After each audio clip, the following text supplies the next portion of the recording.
14th Global Investment Immigration Summit at the Shangri-La Hotel in New Delhi served as a valuable platform for Indian investors and HNIs to explore opportunities abroad and gain insights into the latest immigration trends and programs.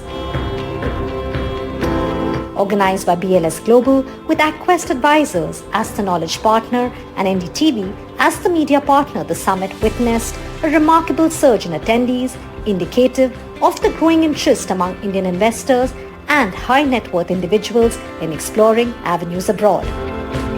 The summit brought together immigration experts from around the world. The event also focused on various immigration programs such as the EB-5 visa, Portugal Golden Visa, UK Business Immigration and Europe Golden Visa. Panel discussion with experts from the industry across the globe helped clear many doubts amongst the visitors. The panel covered everything about the EB-5 visa, from what the EB-5 visa is to the return on investment to various projects and a lot more. Hello and welcome to the 14th Global Immigration Investment Summit 2024. So in the year 2022, the US issued a total of 10,885 EB-5 visas and Indians were the second largest applicants after China. Now the highly popular EB-5 visas is back in the new avatar with more benefits for its investors. But are they going to go for it? And especially after the slowdown in 2021 and 2022, there's been a sharp increase seen in 2023. So why is this increase? Will this continue in 2024 and beyond? To answer all these questions, we have experts sitting with us. Just to set the context, can you tell us what the EB-5 visa is? And we see this trend. Do you think it's going to pick up? Tell us a little bit about that to begin with before we start the conversation. All right. So basically, EB-5 visa, as we know, is a very popular investment-based immigration program for the US. And all you need to do is invest money and, of course, with some other conditions, and you get a green card for the entire family. The program has been around for quite some time. It's not a new program. It has been around since 1990, and thousands of investors, including many hundreds and thousands from India, have migrated to US under this program. Now, the program underwent a sea change in 2022. We had the new EB-5 RIA, popularly known as Reforms and Integrity Act, come into play in 2022. And we had seen that during 2020 and 21, there was slight slowdown in the program, but after the new act has come into play, the program has really bounced back. This is because there were a lot of new benefits, features added to the program which were favoring the investors. Chief among them was, first we had the concurrent filing of adjustment of status. It means that earlier under the old EB-5 program, after you have filed the EB-5 application, you have to wait for 2 years, 3 years, or even more to adjust your status from non-immigrant to immigrant and start enjoying the benefits. Under the new program, after you have filed your EB-5 visa application, and if you are already in the US, on an F1 visa, student's visa, work visa, or any other temporary visa, you can immediately file for change of status. You get your work permit, you get your travel payroll, and you can start enjoying the benefits of green card almost instantly. And this has been one of the most important driving factors. Thanks, Paresh, for explaining that really well. I think setting the context, so explaining what the EB-5, and we know that it's increasing, the numbers are increasing, the applicants are increasing. Akshit, tell us, do you see this trend when it comes to investors, and who are these investors, and is concurrent filing something which could be a key reason for this? So as Paresh rightly said, since the introduction of the EB-5 Reform and Integrity Act, we've seen a tremendous demand, so to say, amongst investors to pursue EB-5. Just for the interest of the audience, let's try and make it a little simple for you, right? So EB-5 essentially is a visa program that offers you a pathway of permanent residency to the US. And in simple words, it gives you the flexibility and the freedom to be able to work, to be able to run your business, to do your own consultancy, to be able to stay unrestricted, in an unrestricted fashion in the US. So that's something that stands out. And the concurrent adjustment of status, as we've all discussed, which is the I-485 application, has certainly been the standouts, in my opinion, the star of the new act. We've seen a huge demand from H-1B visa holders as well, who are in the US. Obviously, as Paresh rightly said, a majority of applications come from China and followed by India, but we're seeing that the rest of the world is also picking up, and I would say it's certainly a very bright future for the EB5 industry, and if this is what you're looking out for, then certainly a good time to give it a shot. Okay, and since we are talking about concurrent filing, Asif, I would like to come to you here.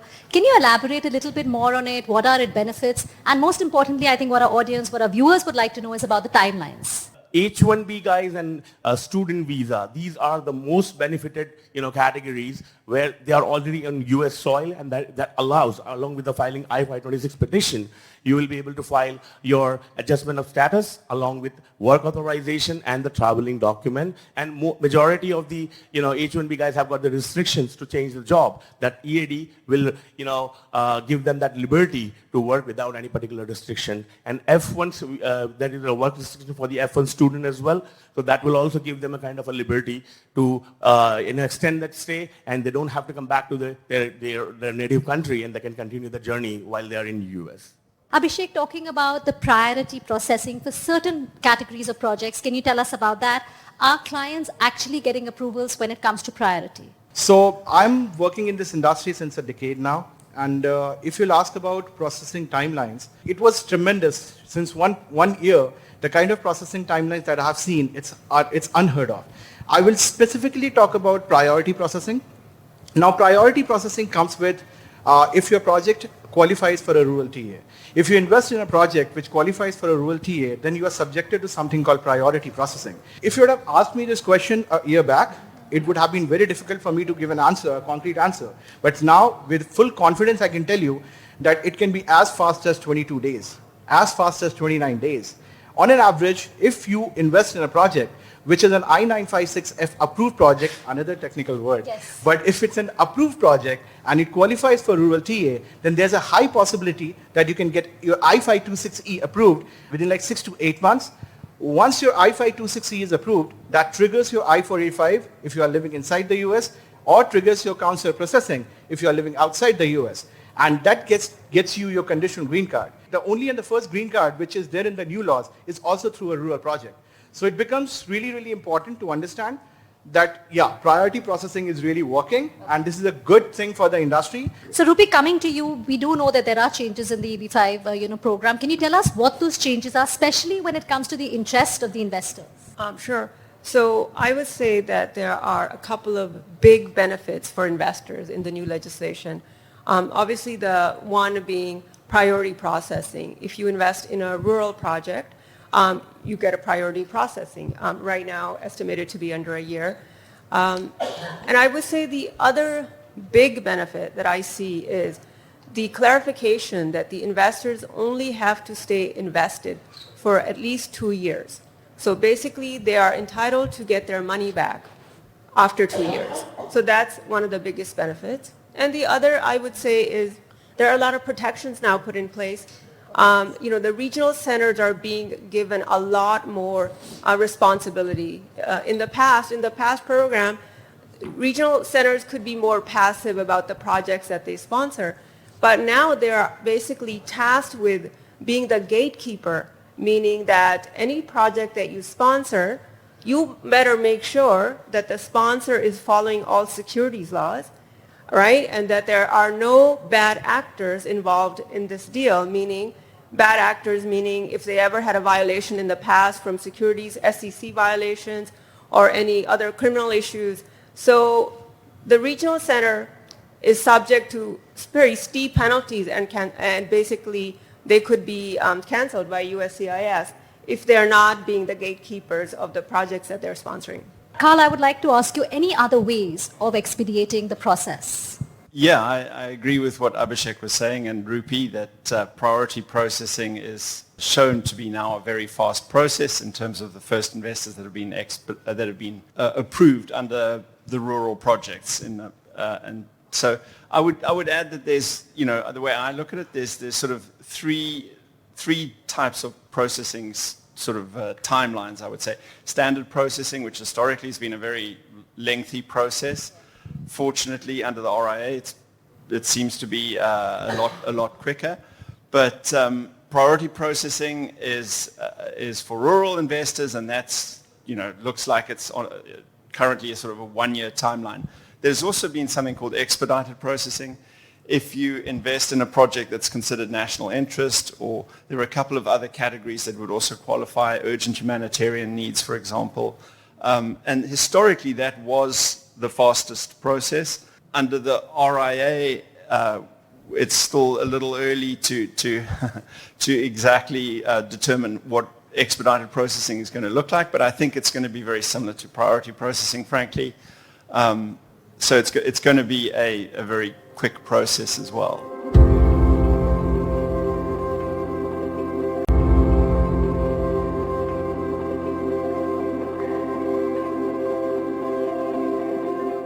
Just moving on to understand a little bit about the projects. Asif, first I would want to ask you if you can just tell us what are the different types of EB5 projects? Different investor perspectives different. Like for example, if a family is residing in US on H1 or any other particular non-immigrant status, so their perception might be different. They are looking for the green card, and in order to get the green card, because they are already in US, so they don't have any kind of a hurry to enter into the US, so they may go for like a project with the TEA kind. And the family who is back in India, where they are looking to expedite that process, they may go for the rural project. However, whether you go with the rural project or TEA project, as an investor myself, there are 3 factors that I always try to explain to my potential investor.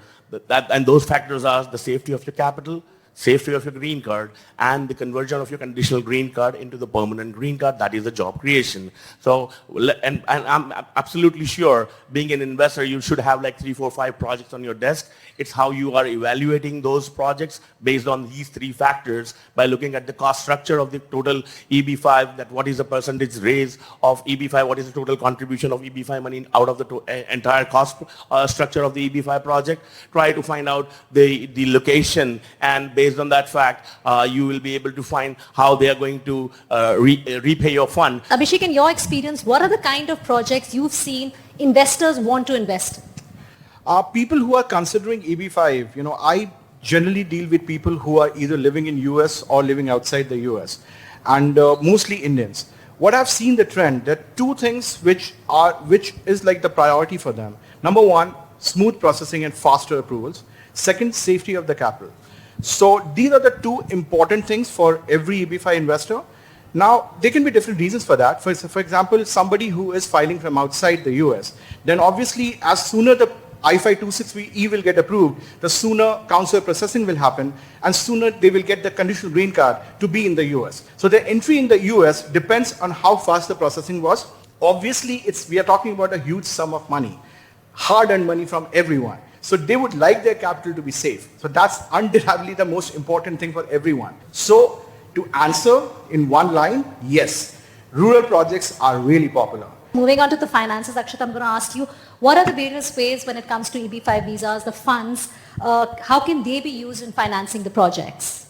Generally, the kind of investments that we curate are either preferred equity or let's say mezzanine debt. Now, these are forms of investments that are made into the project where all EB5 investors, so to say, in a particular project are one step ahead of the developer in the capital stack. So you'll see general EB5 projects where you'll have a senior lender, which is like a bank or a financial institution backing the project. You'll have sponsors' own equity, which is developers' own equity into the project. And then you would see a healthy chunk of EB5 funds put into that particular project, either in the form of pref equity or mezzanine debt. These are generally what we at USI have sort of preferred, but I'm sure there are other forms of investments that my fellow colleagues are sort of also dealing in. Okay, thanks Akshat. Rupi, a question I think every investor or somebody who wants to invest would want to know is about the money, right? How do they get their money back, and what are the timelines? How long does it take once the investment is made? Well, it would depend on a project-to-project basis, right? So you have to look at the underlying structure. Like it was mentioned that there's preferred equity structure or there's a debt structure. Typically, historically at least, debt structures have been 5-year term with 2 or 3 extensions. So you're typically looking at a 7-8 year term to get your money back. Now that the new legislation has come out and said you can get your money back after 2 years, we might see a shortening of that time. But that's how historically the projects have been structured. Paresh, what are the factors that one should consider when they're choosing a project? How do they decide which project should be they putting their money in or investing in? When you are looking at a regional center a project for investment, you have to look at factors about, the various parameters that we as investment advisors, when we are looking at project, we look at is what is the track record of the regional center, what is the management, what is the background they have, how big is the size, do they have systems and processes in place, etc. So that is done at the top level, at the regional center level. Then you come down at the project level. If there is a good regional center, what is the kind of project they have? It's not necessary that a good regional center will always have a good project. And it's not necessary that a not so good regional center will not have a good project. It can be other ways also. So we have to go down further and look at the project level. At the project level, we have to look at what is the size of the project, what is the track record of the developer whom they're financing, what is the financing structure, like other speakers said, it could be equity, it could be preferred equity, it could be debt. If it is a debt, what are the repayment terms? There is an underlying loan agreement. You have to look at the loan agreement. You also have to look at the capital stack. You also have to look how much skin the developer himself has in the project, how much money he is putting himself. Apart from this, there are various other technical factors that we look into it. There is an offering memorandum. It's like a prospectus which runs into hundreds of pages. We have to study that and look at various other factors. And then we can shortlist the project for investment. I have a question for you, Carl. What role does the US government play in monitoring the investments and also protecting the investor? Well, USCIS governs the program through essentially, as Rupi mentioned earlier, through the regional center.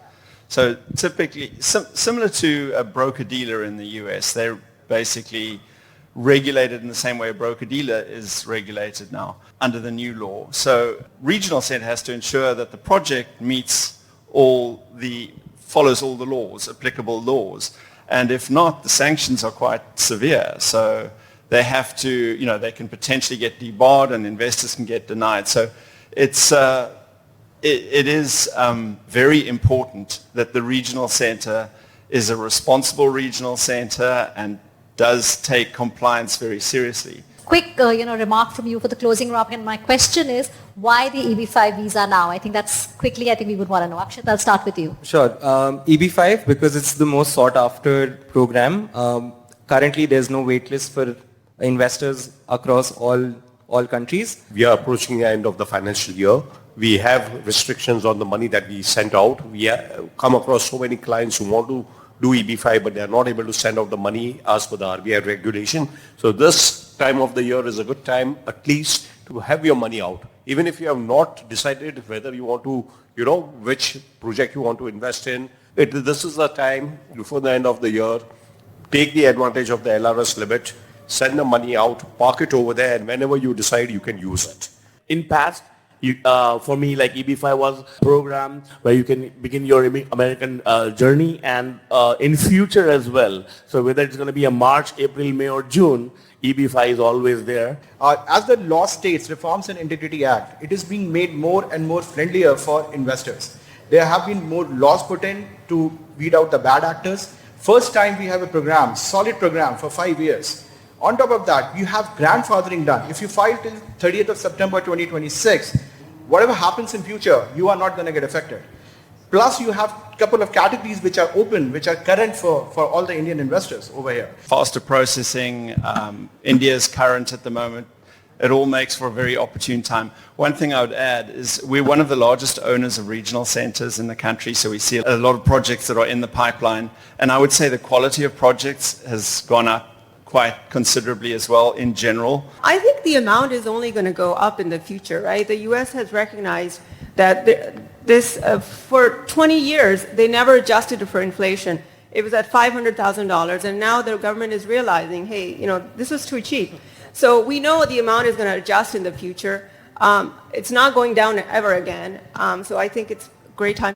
Thank you all so much. I would like to thank the panelists for the insightful, expertise and also really interactive audience. It's been great. Thank you all so much for watching.